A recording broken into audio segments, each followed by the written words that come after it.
Hi, I'm John Byrne with Poets and Quants. Welcome to our new series that's going to tell you every little thing you need to know to file a successful MBA application for a highly selective business school.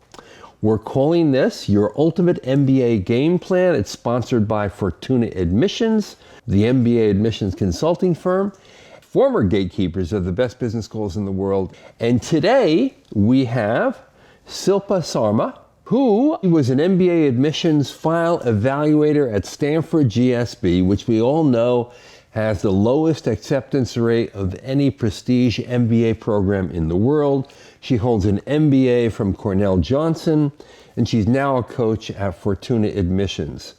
Silpa, welcome. Hi, John. Thanks so much for having me. Silpa will speak to us about how to get an ideal recommendation letter for your MBA application. So tell me what it was like to evaluate applications at Stanford, given its incredibly low admissions rate. It definitely takes a lot to stand out. And related to our topic today, one of the ways to stand out is to have really solid recommendations. So what are your tips? My first tip is choose wisely. Choose based on who can really speak to your impact in detail.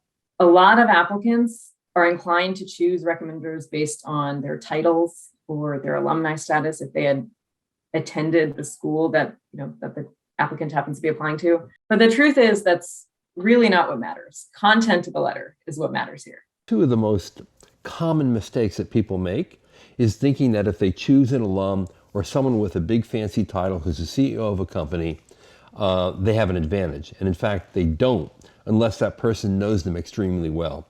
And then the second piece of this is recommendations that are vague are not very useful to an admissions staff, right? A vague or a high-level recommendation from a CEO is not going to carry as much weight as a direct supervisor who can really talk about how distinctive your impact has been and share why you stand out from this large applicant pool in terms of the performance and impact you've made. And then the second tip, if you find yourself in a situation where it isn't feasible to have your direct supervisor write the letter, choose another individual who can capture your strengths and your impact and your leadership potential. And feel free to use the additional information section of the application to convey the reason why you didn't request a letter of reference from the supervisor. This can be someone from the board, a client of yours, a customer, indirect supervisor who's familiar with your work. Right. And then the third tip is allow your recommenders ample time to write really detailed and comprehensive letters.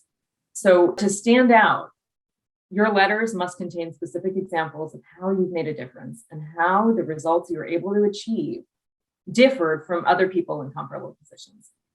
And for a recommender to write a letter like this, it's best to set aside some time to meet with the recommenders that you've chosen, explain why you're pursuing an MBA, and share the programs that you're targeting, and ask if they have the time to invest to write a detailed reference on your behalf. And I would imagine that you should be nurturing those relationships and getting to know people on a level where you can actually tell them, hey, I'm thinking about this. Here's some of the schools I intend to apply to. Here's why I want the MBA.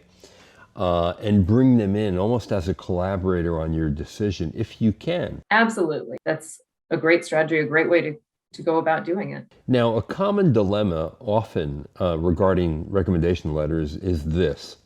You go to someone, you ask them to do the letter, and they said, well, can you draft something for me first? What do you say? I would mention to them that it's going to be so much more compelling if the account comes from them. Because truthfully, it's very easy to see within the whole application if a letter of reference came from the candidate directly themselves. And if the recommender is urging you to do that, and that's the only way that they'll do it, it might be best to just choose a different recommender. Right. What about a cheat sheet? In other words, should a candidate write a memo reminding the recommender of things that they worked on and where they had an impact? That is absolutely advisable and it's fair game, with a resume at the very least, or perhaps even, like you say, an outline or a bullet point summary of key projects, key contributions, or leadership examples, things like that. And that will likely be very helpful to them as they write the letter. Okay, so let's recap your 3 essential strategies for getting a great recommendation letter. Right, sure. So select recommenders that can really speak to your impact and your ability to generate results.